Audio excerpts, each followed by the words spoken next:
Constitutional Studies program.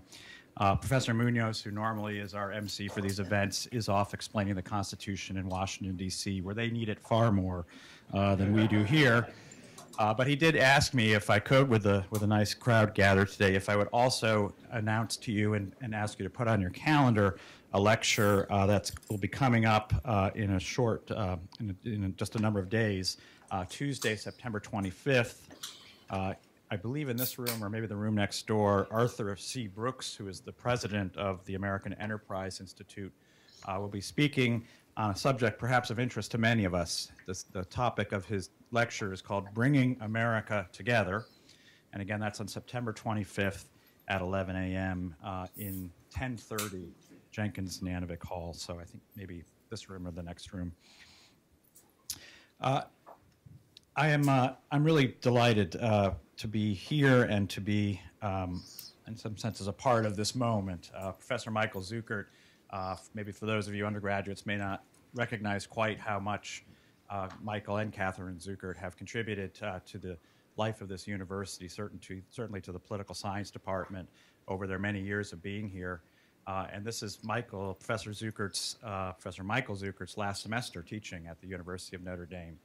But not only in many ways because of the contributions he's made to our institution, but the contributions he's made globally to the study of the American Constitution. There's really no one that one can think of that would be better and more fitting to deliver today's lecture. But I think particularly on this occasion where we're in some ways graced by Michael's presence for only a few more months, it's really a fitting moment for us to have this opportunity. I will be introducing the young man, our student, who will be introducing Professor Zuckert. His name is John Henry Hobgood. He is a member of the Tocqueville program, a Tocqueville Fellow. He is a PLS major with minors in constitutional studies and politics, philosophy, and econ minor, PPE. But perhaps most appropriately and fittingly, he is currently enrolled in Professor Zuckert's final course that he's teaching here at the University of Notre Dame, a course on John Locke. So let me ask to the podium John Henry Hobgood.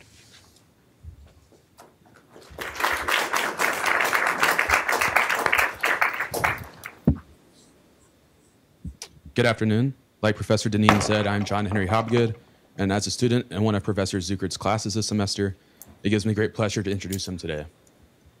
Michael Zuckert is a Nancy R. Dreux Professor of Political Science. He works in the fields of political theory and constitutional studies and has published extensively in both. His works include Natural Rights and the New Republicanism, The Natural Rights Republic, and Launching Liberalism. He also co-authored The Truth About Leo Strauss and Leo Strauss and the Problem of Political Philosophy, both with Catherine Zuckert. And he has also edited the Antifederal Writings of Melancton Smith Circle with Derek Webb. He is currently completing Natural Rights and the New Constitutionalism, a study of American constitutionalism in a theoretical context. His lecture today is entitled Populism and Constitutionalism, Are They Compatible? Please join me in welcoming Professor Michael Zuckert. John, thank you. Thank you. We may need that. Can you all hear me? Because I don't want to have to use that one that you have to hold. Yeah, I do. You can hear me. Okay, good. That's great. So today we are celebrating Constitution Day, as Professor Deneen mentioned, and I thought I would just explain what Constitution Day is for those who don't know. It's the anniversary of the day that the members of the Constitutional Convention finished up their work and signed the Constitution. That was September 17, 1787. So for those who are interested in such matters, this is the 231st Constitution Day that we're celebrating today. I'm going to speak a little bit later of the American founders or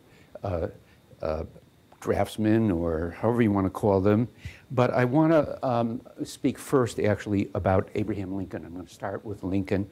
I'm going to start with Lincoln partly because Lincoln was a great admirer of the founders, but also because what I think Lincoln has to say as he reflects back on the work of the founders, has a lot of bearing on our own present political situation.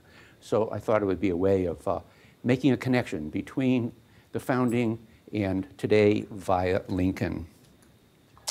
Now, so when Lincoln was a youngish man, not even really 30 years old, he gave a speech entitled "On the Perpetuation of Our Political Institutions."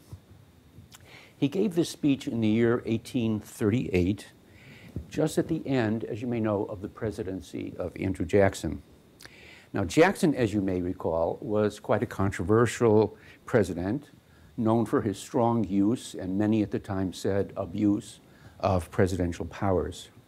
Among other things, Jackson is remembered for having promoted or being responsible for the so-called Trail of Tears, which was the forcible removal of Native Americans from the southeastern United States to the West. Now, in 1838, when Lincoln delivered this speech that I'm going to talk about, he was a member of the Whig political party, which was a party formed explicitly to counter Andrew Jackson. In this 1838 address, Lincoln asked whether there was any reason to be worried about, as he titled it, the perpetuation of our political institutions. He answered somewhat surprisingly, given the way he began the speech with a survey of how wonderful everything in America was. He answered somewhat surprisingly that yes, there was indeed grounds to worry about the survival of American constitutionalism. The source of his worry was not Andrew Jackson per se, although I'm going to suggest it had something to do with Jackson, but Jackson was no longer in power, so it wasn't Jackson. It was not the issue of slavery, as we might predict, because in those years of the late 1830s, slavery had not yet become the kind of conflictual and disruptive force that it became not even 10 years later. And Lincoln insisted it was not foreign danger of any kind. What Lincoln was concerned with was the problem of mobs, or as he spoke more expressly, of mob violence.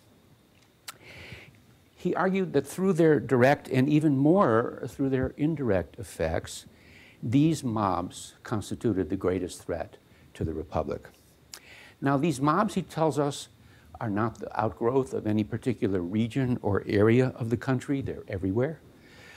Nor, he says, are they particularly related to the slave or non-slave parts of America. Although I should say, in anticipation of the rest of the talk, that the two main instances of mob violence that he does speak of, one in Mississippi, one in Missouri, do actually occur in slave states, and he mentions none particularly in non-slave states. He identified these two examples, Mississippi and Missouri, as, to quote him, perhaps the most dangerous in example and most revolting to humanity. One kind of worry he had was especially visible in the Mississippi case, where, as he tells us, well, first he tells us, by the way, that the practice of gambling had just recently been licensed by the Mississippi state legislature. But with that as a preface, he then tells us that the mob in Mississippi first took off after gamblers, then the mob moved on to Negroes, who were caught, as he says, and hanged in all parts of the state. Then the mob went after white men, who supposedly were allied with the Negroes. And finally, just about any unfamiliar person the mob came across, until dead men were seen hanging from trees upon every roadside. So Lincoln is calling attention to the fact that mob violence spawns mob violence. He's much concerned, we might say, with the contagion of mob violence. The other example that he develops at some length is an individual named McIntosh, a man of mixed race, whose fate was, Lincoln says, the most highly tragic of anything of its length that has ever been witnessed in real life. McIntosh, he says, was seized by the mob, chained to a tree, and burned alive. All of this took place within a single hour, he says, from the time McIntosh had been a freeman, tending his own business and at peace with the world. The cruelty, the arbitrariness, the injustice of mob action, these are the things, or at least the first set of things, that greatly concern Lincoln. But he considers the direct effects of mob violence, the things I've just been talking about, not actually to be the main danger to the republic contained by mobs. Surprisingly, I would even say shockingly, Lincoln almost dismisses these direct effects. Hang on to your seats when I read you this part of his speech. Abstractly considered, he says, the hanging of the gamblers was of but little consequence. They constitute a portion of the population that is worse than useless in any community. Their loss is never a matter of reasonable regret with anyone. Similar to, he tells us, is the correct reasoning in regard to the burning of the Negro at St. Louis. He had forfeited his life by the perpetration of an outrageous murder. And had he not died as he did, he must have died by a sentence of the law in a very short time afterwards.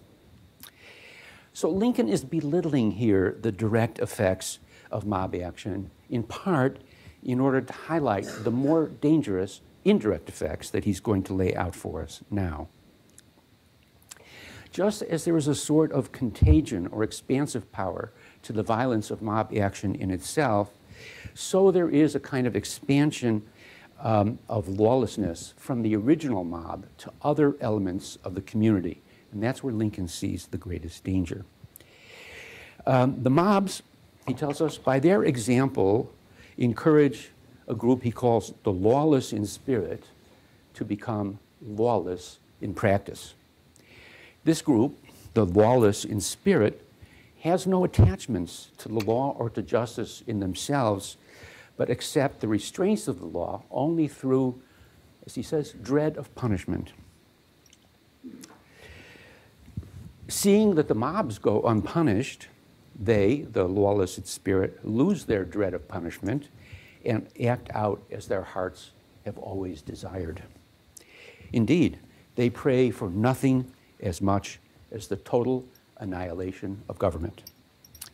From the lawless in spirit, the contagion spreads to good men, men who love tranquility, men who desire to abide by the laws and enjoy their benefits. Experiencing the breakdown of the law, these individuals, who Lincoln calls the strongest bulwark of any government, they become tired of and disgusted with a government that offers them insufficient protection, and thus they lose their attachment to the government. These, the ordinary law-abiding citizens, thus become open to experiments in governance with strong men who promise them more peace and more security than they suffer under the present order. The path along which the perpetuation of our political institutions is endangered is now clear in Lincoln's analysis.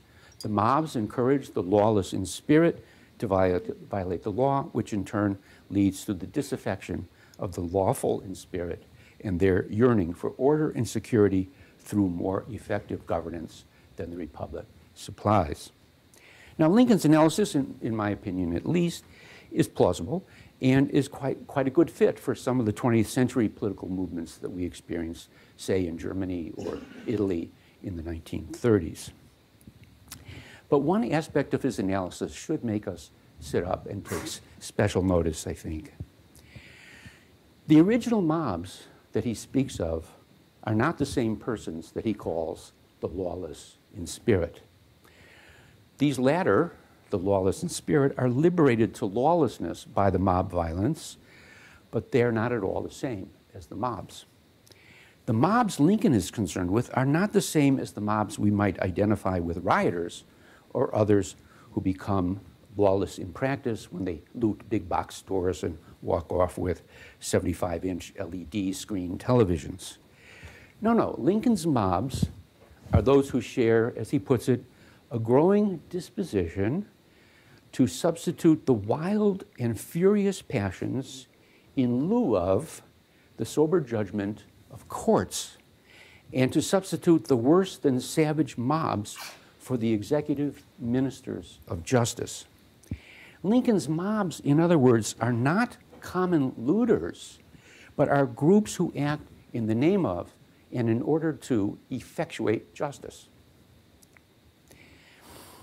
They believe that they are serving justice in place of and better than the officials who are charged with doing that. So his primary concern is actually with a kind of action that he calls mob law. That is, mob actions that substitute for regular and proper legal actions by regular and proper governmental bodies.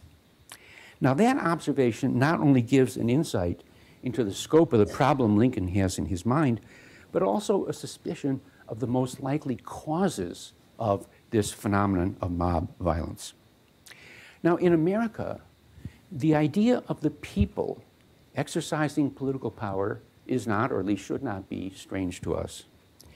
Indeed, we might say that it is even the official doctrine of the nation, because in America, we think of our system of governance as one of popular sovereignty. That is to say, we have the idea that the source of all governmental power is the people, and that the ultimate possessors of political power are the people. Isn't this the very meaning of the Declaration of Independence, when it decrees all men to be created equal, and that just authority or just government derives from the consent of the governed? But if a dominant part of the American conception of government since the Revolution, if not before, is popular sovereignty, then why is the tendency to take the law into the people's own hands a phenomenon that Lincoln treats as rather new and different in 1938, quite a few years after the Declaration of Independence? He provides no explicit answer to that question in the speech, but the context gives us some idea of what he might have had in mind.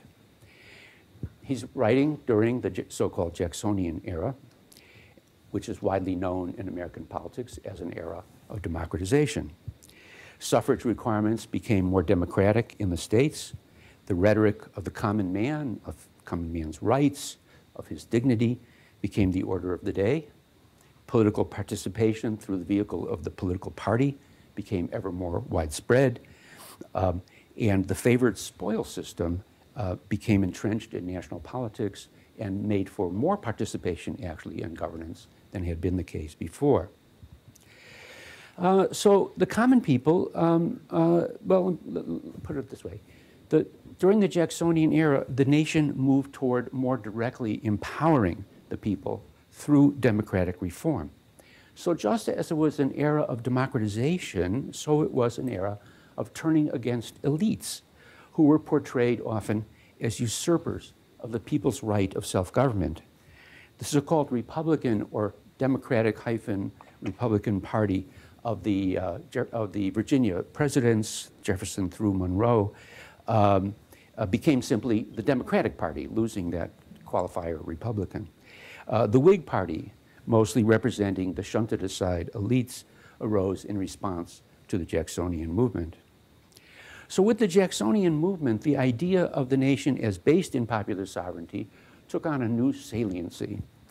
It was more salient than it had been in the founding era itself. So the political order that the founders put in place in their new Constitution, whose formation we celebrate today, was constituted by a combination of the theoretical idea of popular sovereignty with a particular kind of elitism. In the defense of the new Constitution that James Madison and Alexander Hamilton wrote, Madison explained that to be acceptable, the Constitution had to be consistent with Republican principles.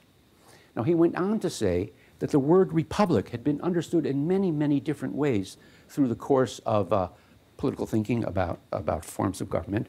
But he went on to supply what he thought was the most adequate definition of a republic to that point, which turned out to be a much more democratic definition than was common at the time.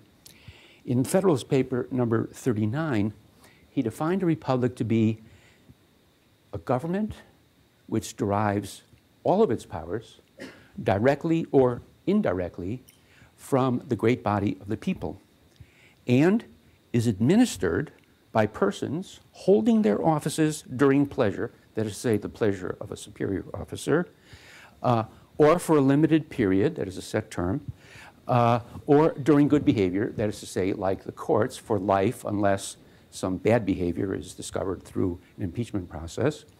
Now, the point of this relatively complex definition that Madison supplies is this, that he's insisting that in actual governance, the primary sovereignty of the people be recognized.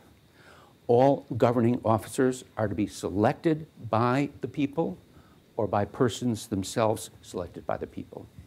Lower level executive officers are to be appointed by the president, who is himself indirectly selected by electors, who are in turn selected by the people. This is a kind of indirection, as you can see, but we can root it finally in the people themselves. Likewise, all governing individuals are limited in their terms of office, except for judiciary, so that the people can be and indeed must be consulted periodically about their governors. So popular sovereignty has a robust presence, both theoretical and practical, in the constitutional order as originally established. The constitutional system was and still is answerable to the people, but the governors are not the people themselves. The people have a defined and a crucial role to play in governance, but they, and with them popular sovereignty, recede into the background, except at those moments like elections when they actually elect their governors, and they're therefore more directly involved. Now, this kind of arrangement was not satisfactory to everybody who thought about democracy. A good example is Rousseau, the French political philosopher who was the teacher of the French revolutionaries. Rousseau would not settle for an arrangement like the American constitutionalism. As he said of the British Constitution, often seen as a model of a free government, he said, the British people think themselves free, but they are free only on that one day when they vote for representatives in Parliament. Representation, which was in a way the keystone of the American arch of constitutionalism, was anathema to Rousseau, who considered rule by representatives hardly any better than rule by kings or autocrats. So Rousseau, therefore, sought an arrangement more like what we or the founders would call a direct democracy, as opposed to a constitutional or representative democracy, such as our founders made. Now, the constitutional system, our system of political institutions, was set up to operate in two main ways. First, the first main way in which it was to operate was there was to be a selection process rooted in the people, according to which the people would use their best judgment on who to appoint into elective office. The system of elections was meant to stand in place of what had been the older and more purely democratic method of selection, that is to say, selection by lot or random choice. This method of selection by lot was very characteristic of ancient Athens, but was used widely in other democratic or republican places as well. This idea of selection by lot was thought to be more responsive to the idea of democracy as rule by equals, or as a governance of equals. That is, all citizens were recognized as equally capable of governing, and therefore selection of them by lot would be appropriate. But the American idea of election was meant to bring the idea of merit, among other things, into the process. So that's the first way in which our system was meant to operate.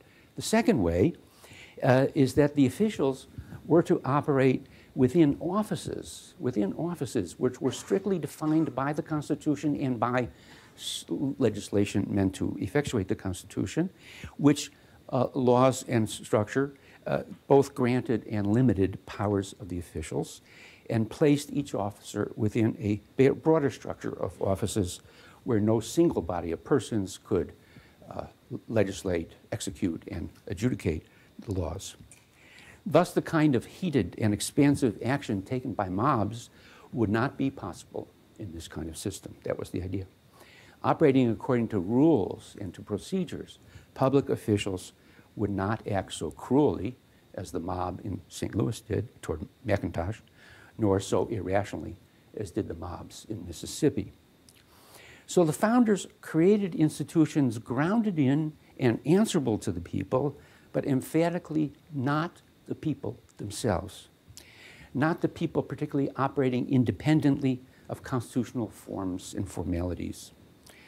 Lincoln and most other Americans of the 19th century, looking at the very different outcomes of the American and the French revolutions, and the very different results of their respective experiments in, on the one hand, more direct democracy, and on the other hand, more representative democracy, Americans at that time had no doubt about which model, their own or the French, was better.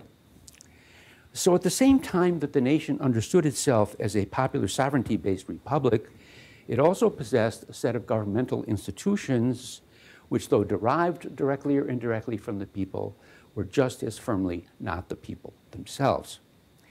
At one place in the Federalist Papers, Madison emphasizes that the people in their collective capacity were wholly excluded from governance, with the exception of the jury system, where ordinary persons, more or less selected by lot, were in fact given actual political power to wield.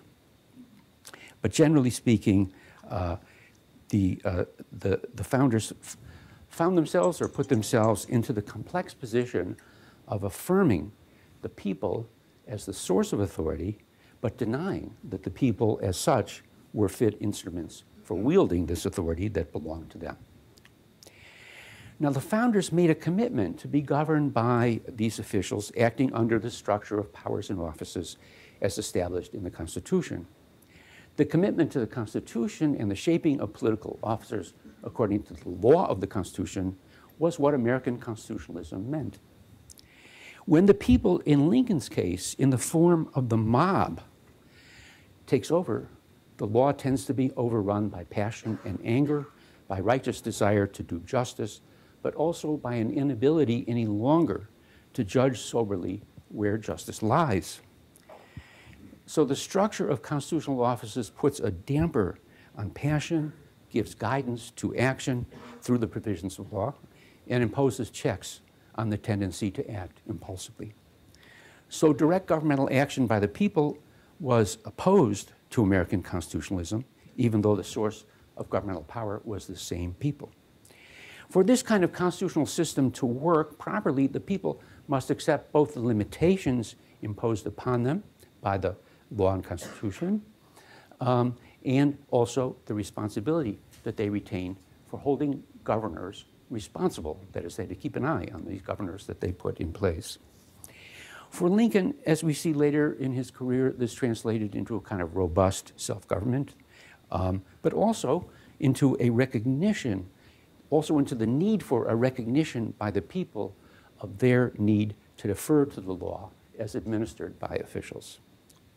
Lincoln was witness in the late 1830s to a moment when the dividing line between popular sovereignty and constitutionalism was breaking down. We can label that kind of breakdown populism, i.e., people attempting to exercise governmental power more directly than the system's constitutionalism normally provides for. Now, the Jacksonian era was certainly not the only moment of populist outbreak in American history. There was certainly a major one late 19th century, and we often think of ourselves as experiencing such a moment today, or at least so the pundits daily tell us. Lincoln's analysis, I think, helps us to a somewhat more precise way to define or understand populism than the pundits normally provide.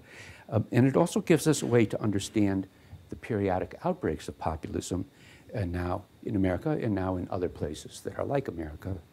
Not to go into detail about those.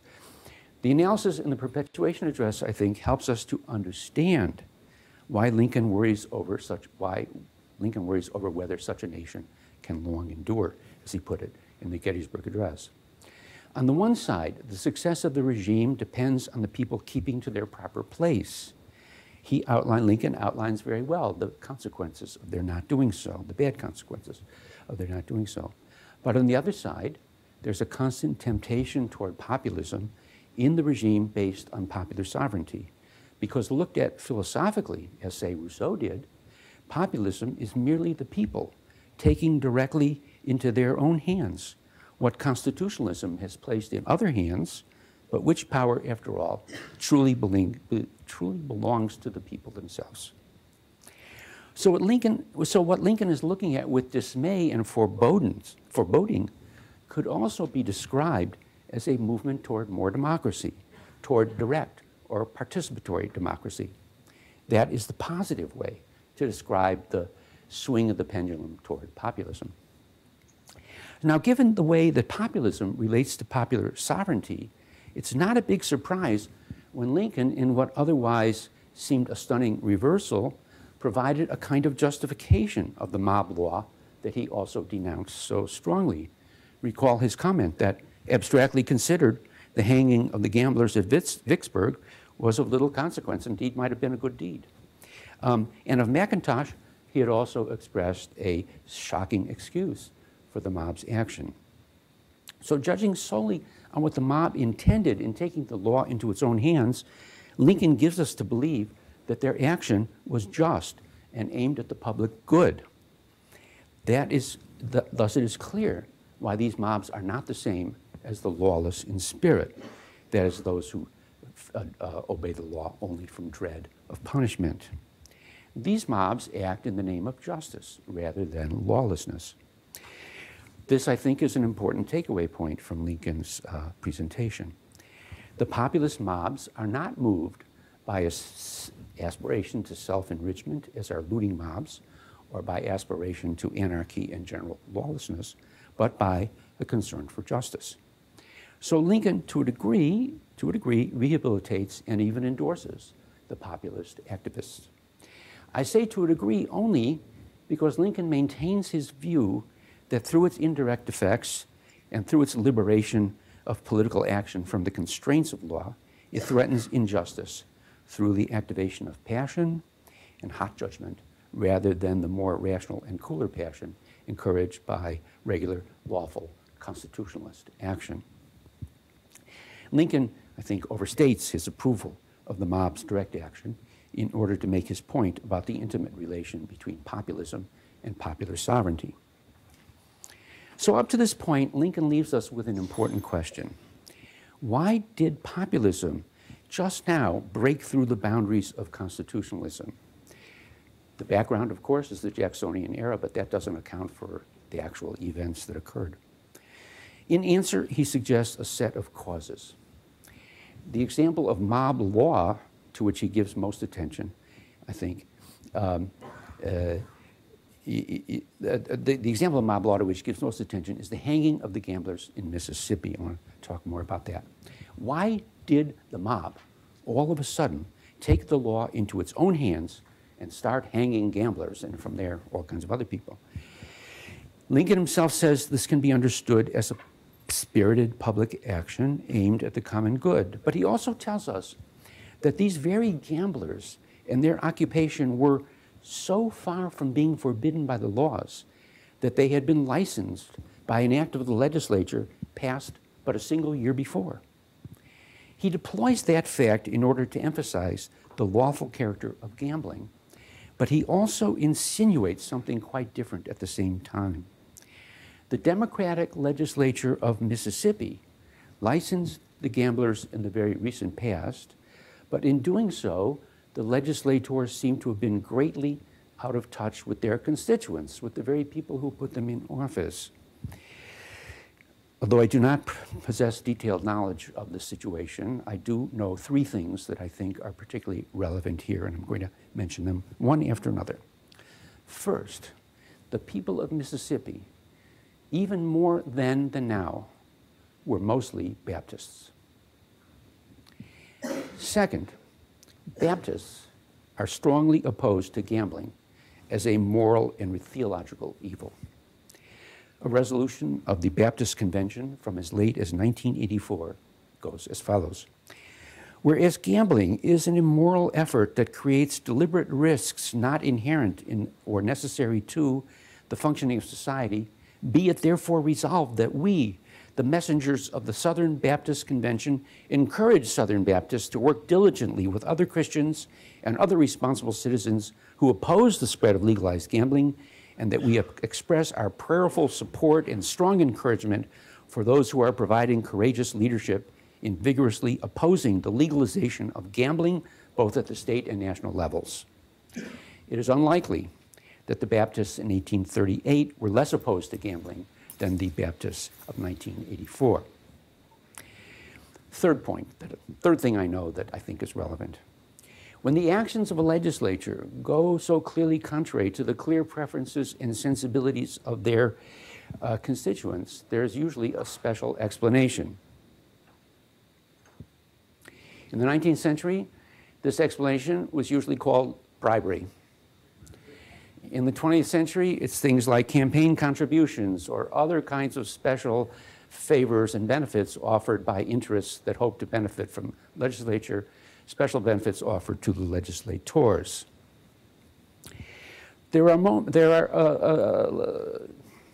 Sorry. In today's parliaments, this kind of situation is called the swamp.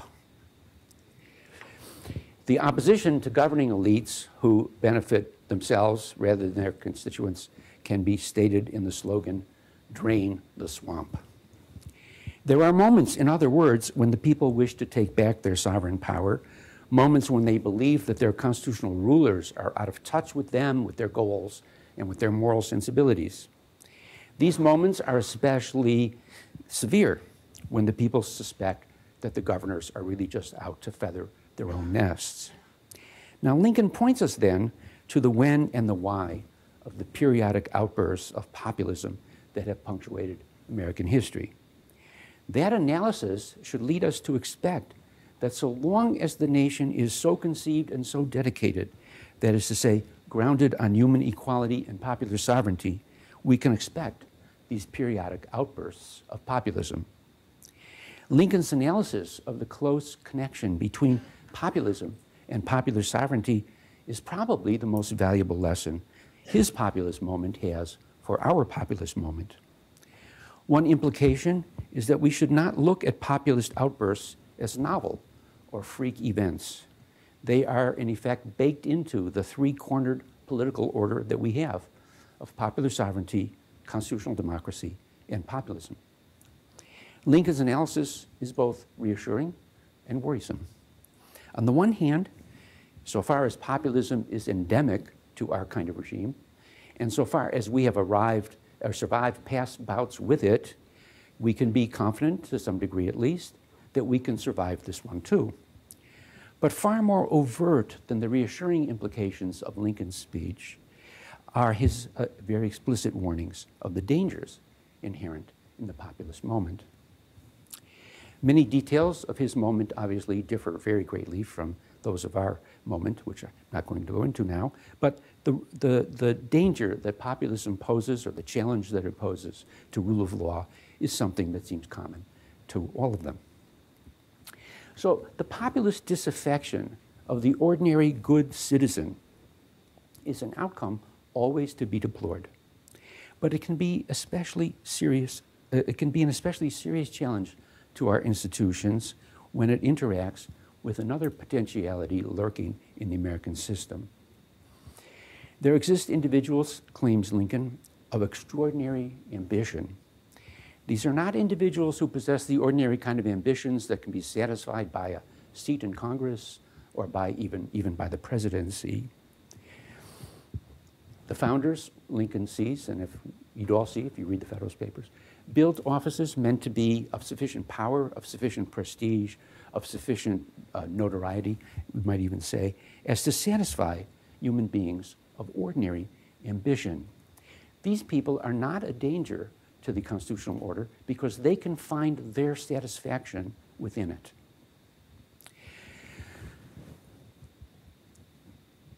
But these more ambitious persons that Lincoln has in mind, these men are not so easily satisfied.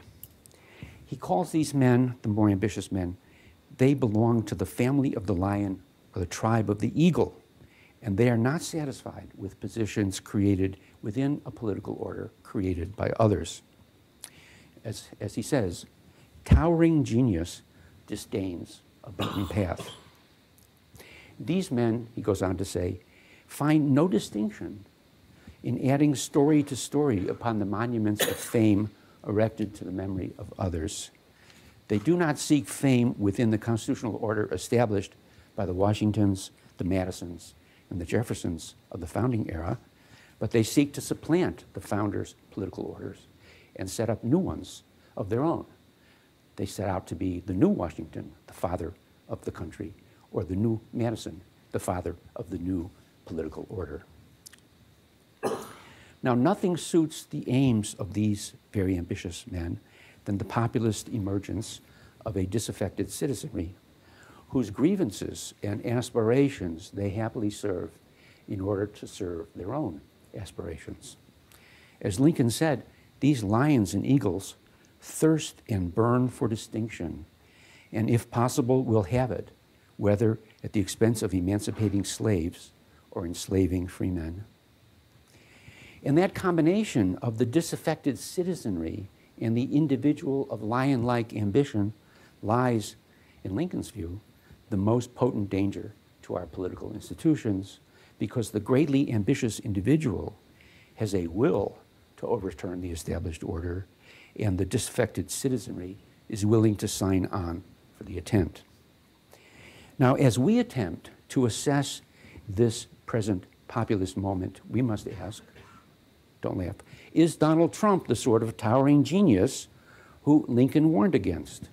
The type of individual who can take advantage of populist disaffection and pose a genuine threat to our political institutions. I want to note at the outset, though, that Lincoln does not mean by the phrase towering genius what we would mean by using this phrase. He does not mean a man of towering intellect, an Einstein, say, but a man of great spiritedness or ambition. Judging from his own comments, perhaps President Trump has such ambition. He already has declared himself the greatest president next to Lincoln. He seems to aspire to even more. Does this mean he aspires to bring new political orders to burnish his own fame at the expense of the constitutional order? Perhaps yes, perhaps no. President Trump pursues policies that are controversial and distasteful to many, but welcome to many others. This disagreement, in my opinion, is a normal part of our democratic political life, and it should not be grounds for special concern beyond the normal political give and take. Let there be robust debate on policies. Let us recognize real disagreements over policy and that these can be intense and very important to us. But let us distinguish these from other kinds of matters, for there are certain aspects of the Trump presidency that Lincoln's analysis and prescription urge us to take more seriously. I refer to various well-known things that are frequently pointed out, things as when he says, as he does on a fairly regular basis in attempts to discredit the press, that the press is the enemy of the people. But as Thomas Jefferson said of the press, which, by the way, in his day was very partisan, much more so than our press, and especially vicious, quite vicious toward him, Jefferson himself, where the press is free and every man is able to read, all is safe. The president also, our president, regularly tries to discredit the agencies of rule of law in our society, the Justice Department, FBI, and so on. He regularly speaks and acts as if the purpose of these institutions is to support and protect him personally, and is miffed when they do not act as he wishes. What is most troubling, beside his apparent misunderstanding of his office, is the pass that his supporters and his party give him on these aspects of his actions. Presumably they do so in order to protect him to pursue policies that he and his supporters and his party favor. But Lincoln, I think, would urge us to distinguish Trump's policies from his threats to the Constitution and the rule of law. President Trump does indeed look like the man of great ambition, trying to whip up his populist base to go beyond or outside the constitutional order. Lincoln would tell us, in our circumstances, he would tell us this, I think. Agree to disagree about Trump and his policies, but at the same time, agree to agree about the value of the constitutional order, with whatever its flaws, has brought more civil, direct quote from Lincoln, more civil and religious liberty over time than any other in world history. Do not cut him slack. Do not make excuses for him. Do not seek partisan advantage by countenancing moves he makes that threaten the Constitution and the fundamentals of the constitutional order, such as a free press. If we remain true to the Constitution and the rule of law it provides, we will get through this populist moment just fine, perhaps even reaping some of the potential benefits of populist outbursts. In any case, Constitution Day is the perfect time to recognize and reaffirm the value not merely of the Constitution, but of the very cause of constitutionalism. Thank you.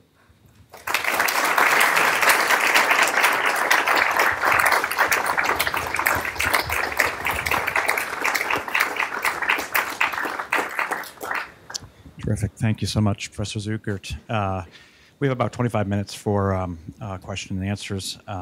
It's the tradition of the Tocqueville program in constitutional studies to allow our undergraduate students first opportunity to pose questions, since those are always the best questions. The floor is open.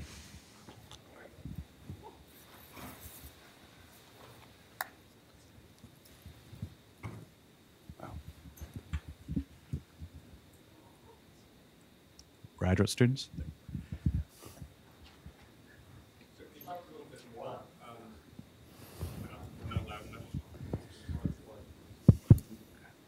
Can you talk a little bit more about things President Trump might have done to undermine the liberty of the press?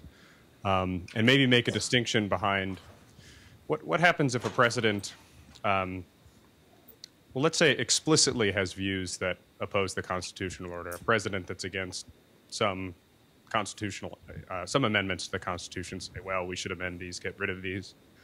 And I'm imagining a president that's elected on a platform like that, deliberately challenging the constitutional order, gets elected, so not like President Trump, I don't think, although maybe you have another idea, gets elected to do that, doesn't do anything actively to undermine it, even though he's an out-and-out enemy of this and that amendment or this and that part of the Constitution. And then are there constitutional essentials that you can't oppose versus maybe other amendments of the Constitution that you can oppose? And how do we understand what becomes part of the Constitution? Okay, that's a sort of big question. There's a lot of stuff lurking in there. Let me start with your candidate who opposes certain features of the constitutional order. And I think here we have to make maybe a common sense distinction.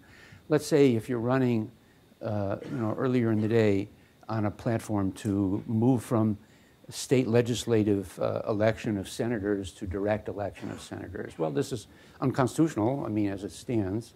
But I would say this is not it is a violation of the constitutional order the founders actually knowingly and intentionally established. But I don't think it's a threat to the existence of republicanism or constitutionalism in America. So I would say there's nothing to worry about there. And that happens often. I don't know about often, but it happens certainly sometimes where candidates or parties do indeed have agendas that run, ask for constitutional change. And that in itself I don't think is problematic. But there's some things that would be problematic, I think, and I think, well, to leave Trump out of it for a minute,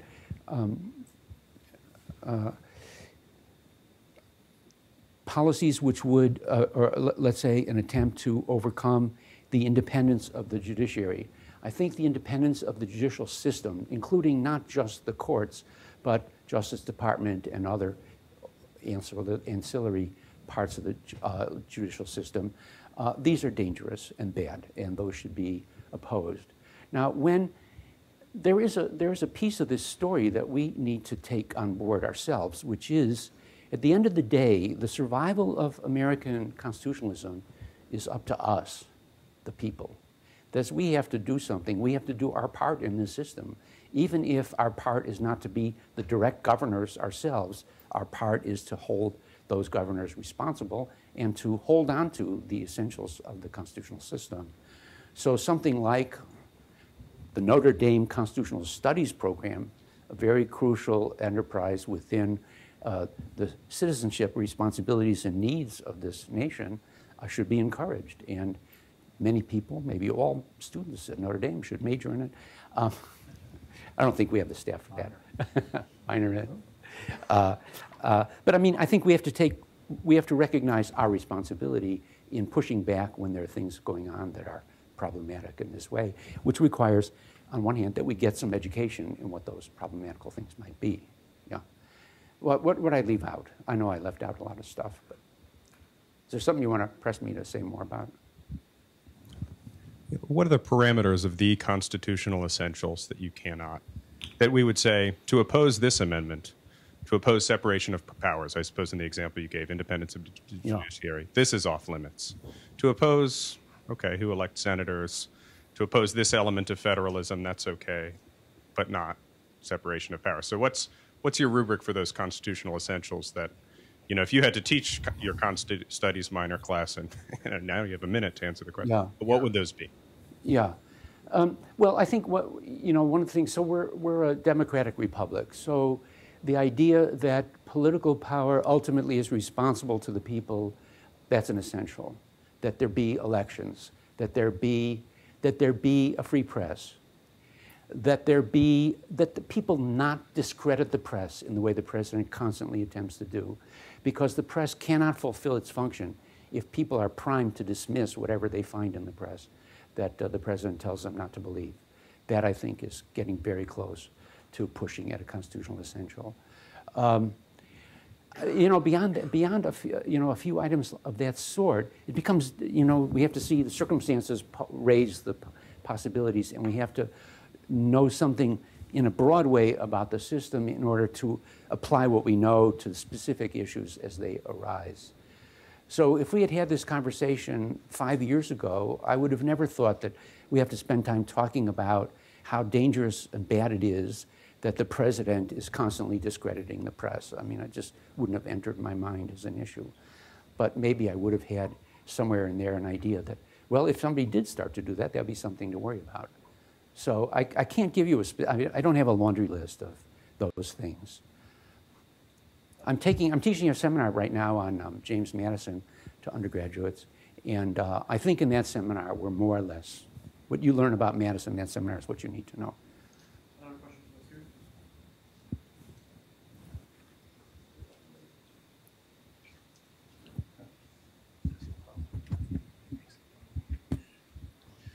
Thanks for the talk. To me, Lincoln seems like a strange person to invoke as a sort of defense of the Constitution, because many people would say that when he was president, he overstepped his constitutional boundaries. And so, but that's not to say that he was completely untethered. In many ways, he was perhaps more dedicated to the Declaration than the Constitution. So I just wonder if you're judging Trump on his sort of devotion to the Constitution, perhaps he's maybe redeemable insofar as, like Lincoln, he's dedicated to something more fundamental or some more, more basic principles. Do you think that's right? Could you define those, maybe? No, I couldn't. But but if there were such principles, if that's what Lincoln is undergirded by, is it fair to say that that's also okay for someone like Trump? Let me respond to that in two ways. One, it's often charged that Lincoln, during the course of the war, violated the Constitution, went beyond the Constitution in various things that he did. That's true. And I would make two responses to that. One is that, there's the old do what I say, not what I do principle, which may be applicable. Maybe we want to say, yes, he had the right principles, but he violated them sometimes, and we should watch what he said rather than what he did. That would be one answer. That's not the answer I would actually give, because I think actually Lincoln, and I have a book on Lincoln that I've just finished, and I argue this out in some detail in that book, that the alleged violations of the Constitution that Lincoln committed were not actually, that he was correct on the constitutional issues for which he's most often criticized. That would be a long story. I mean, I just gave a talk, in fact, on Lincoln and habeas corpus, in which I tried to argue that Lincoln, in fact, Lincoln had the correct understanding of the habeas corpus clause, the suspension, who had the power to suspend the clause, that he was right to think that he had that power. Now, that's not an argument accepted by everybody. Most law professors disagree with me, but I'm thinking that when my book is out there, they'll come around, you know, as one of the more rational parts of our society. So I would answer that Lincoln was in fact extremely respectful of the Constitution, and that he did all he could to remain within it, sacrificing his personal goals. I mean, to take an example, early in the war, one of his generals, who was very robust abolitionist, he wasn't an outright abolitionist, but he's very much against slavery and very much wanted to bring it to an end, took the opportunity as a general in charge of a certain district in Missouri, took it upon himself to declare that all the slaves in the state who belonged to people who were at all rebels would be free forever after. And this was a goal Lincoln had. He wanted to see the slaves free also, but he did not believe that there was a constitutional power for that to happen, especially for some subordinate general to make this kind of claim. So Lincoln made him rescind this order and gave a pretty powerful constitutional argument why this couldn't be done at this point in the war. Now, as we know, Lincoln later did almost that very same thing, but he had a very powerful constitutional argument of what was different when he did it from the time before. And so there's a case. He didn't want to free the slaves any more later on than he did earlier on, but he respected the limitations that the Constitution put on his powers in this respect. And a lot of people are impatient with Lincoln for being so respectful of the Constitution, but I think the record is he restrained himself by his sense of the Constitution. There may be times when nobody can respect the Constitution entirely. That the world is it's either coming apart or you violate the Constitution in some way. I don't think Lincoln actually faced that situation. So, but one might, and then one has to reconsider the situation under those circumstances. Circumstances do mean something. Yeah, Rob.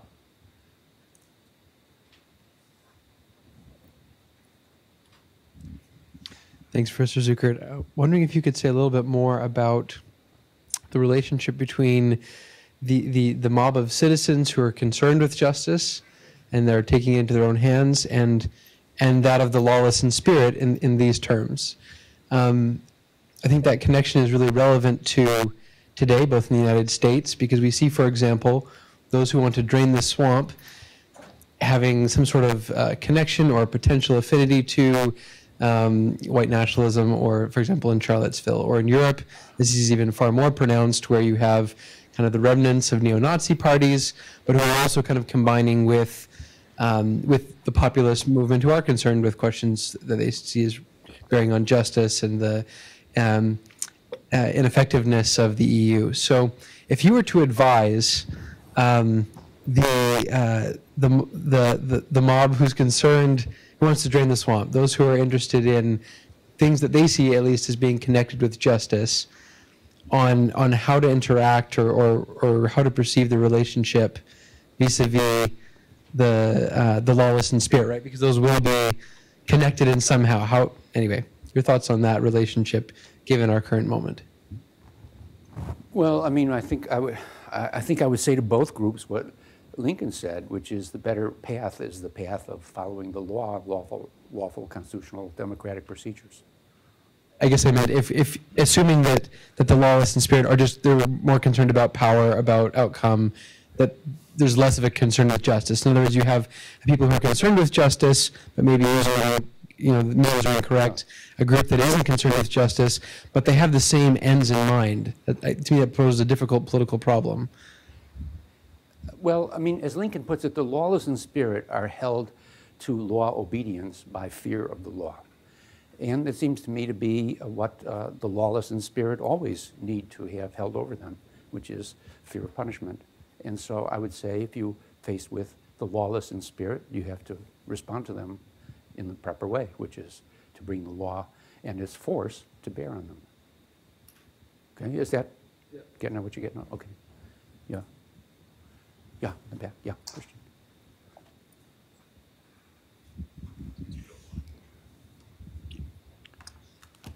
Thank you for your talk, Professor Zuckert. My question is, to what extent should the consequences of constitutionalism be weighed against the integrity of the process? And I'll explain what I mean by way of example. For instance, in the case of the toxic influence of money in politics, where there is a preponderance of opposition, yet it seems that the Constitution stands in the way of progress on that front. So that's just one instance, but I'm wondering to what extent do bad results reflect flaws or inherent flaws, if any, in the structure of the Constitution?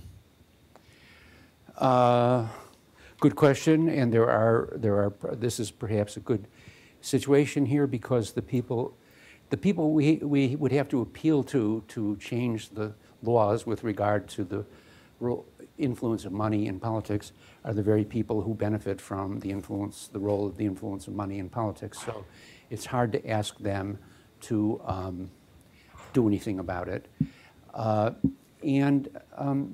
You know, those are really hard cases, I think, and there are quite a few of them. So in American politics, so let me give one example of another case of that sort, which was the reapportionment issue that hit the country in the 1960s.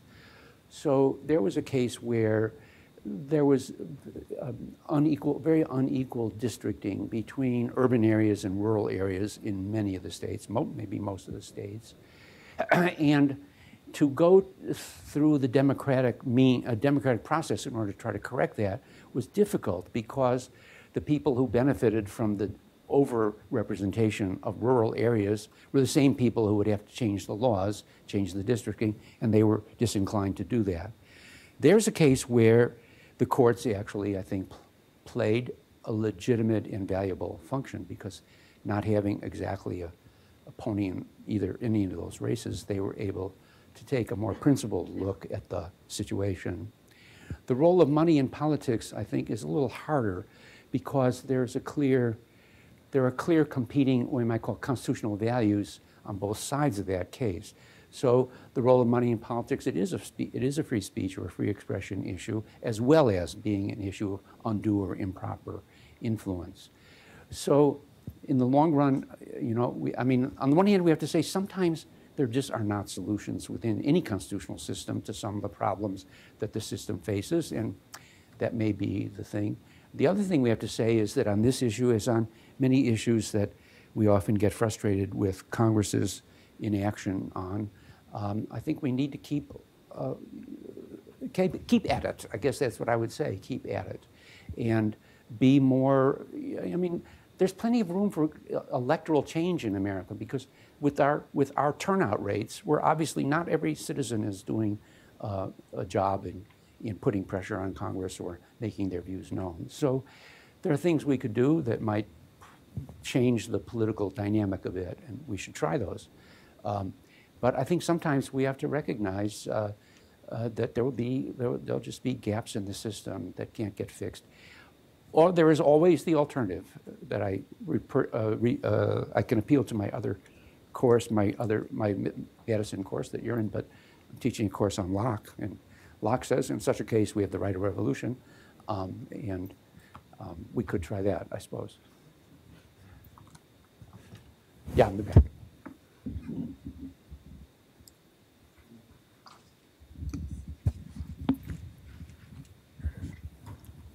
Well, first of all, thank you very much, Professor Zuckert. I'm very interested in this whole topic of populism because I just graduated from here last year working on campus now, but I wrote my senior thesis on 2 cases of populism, so Trump in 2016 and Hugo Chavez actually in Venezuela in 98.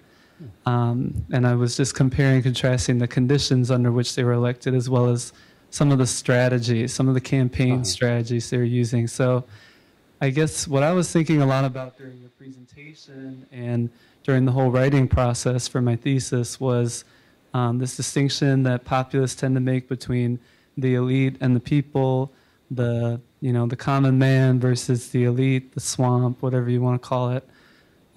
So I guess my question is it theoretically possible, or even actually possible, to make those distinctions between the elite and the people? I mean, I thought you brought up an interesting example with the turnout. There's so many people in this country who don't vote.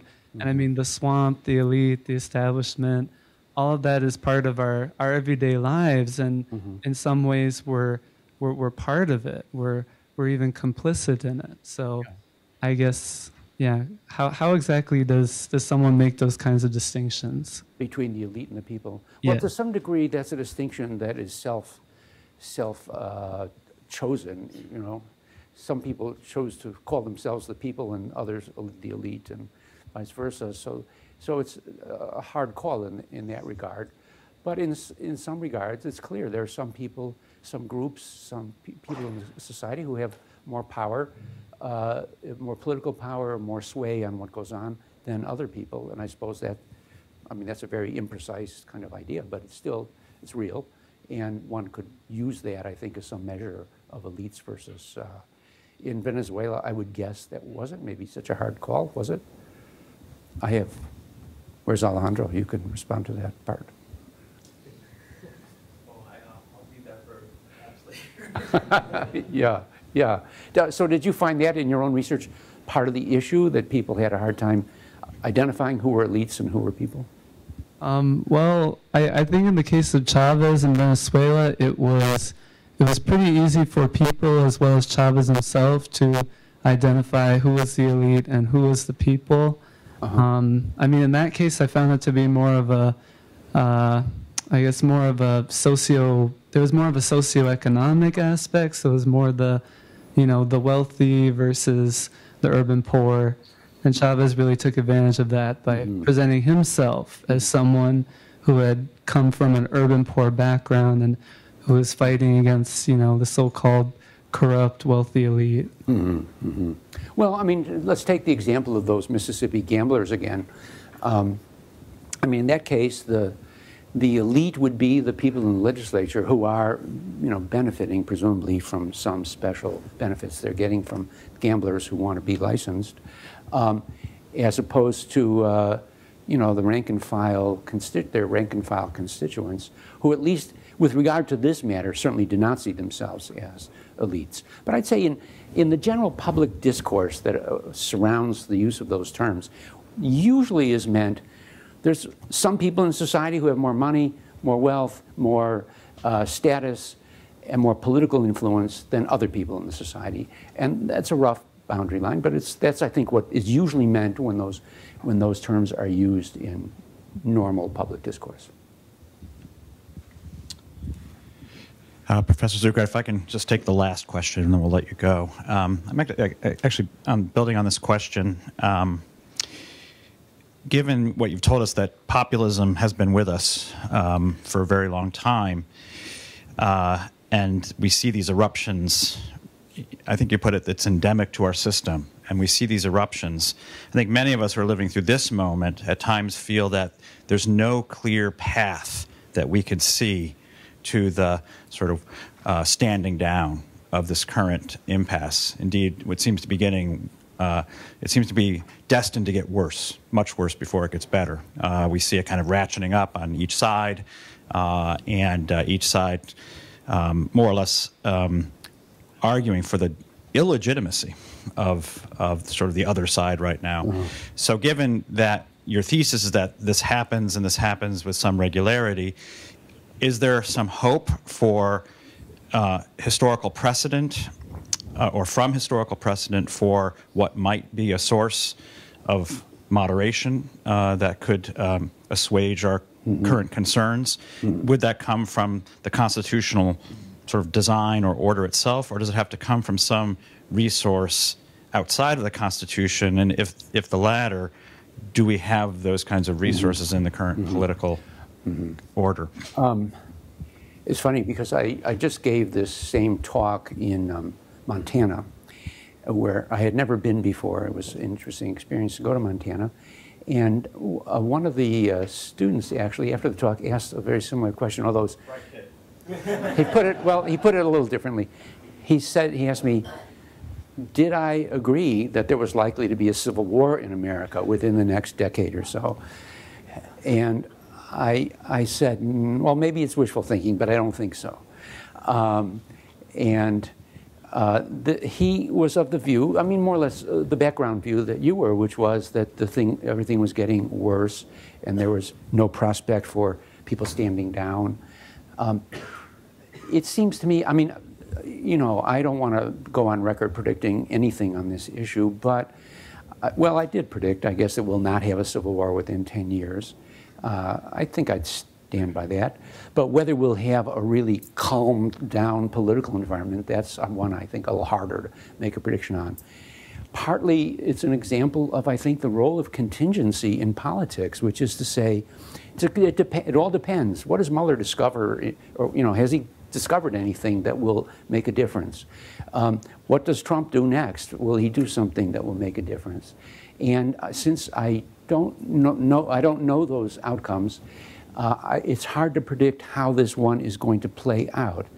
But I do think, well, I'll mention one.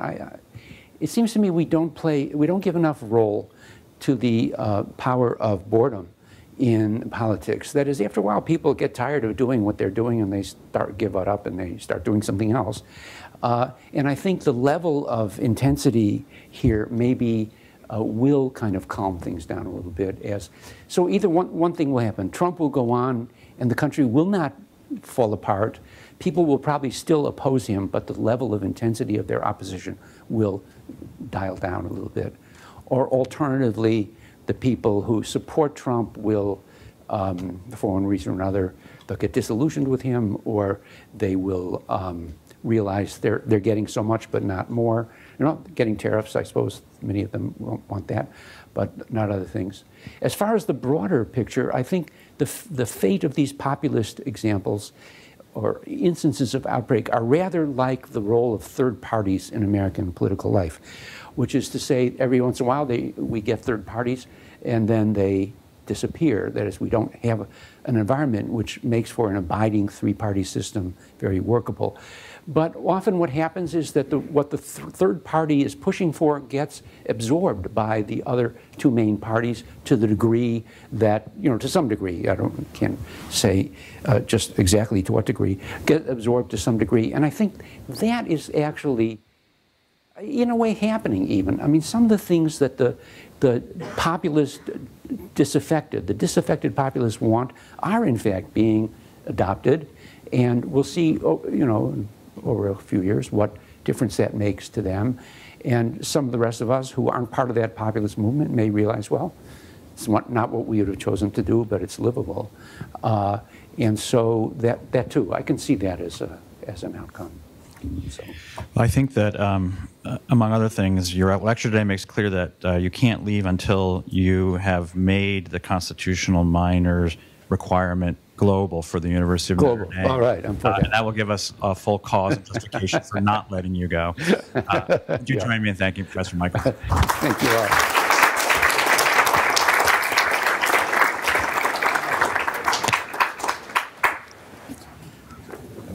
Appreciate it. So did you disagree with all of it, or only 3/4 of it?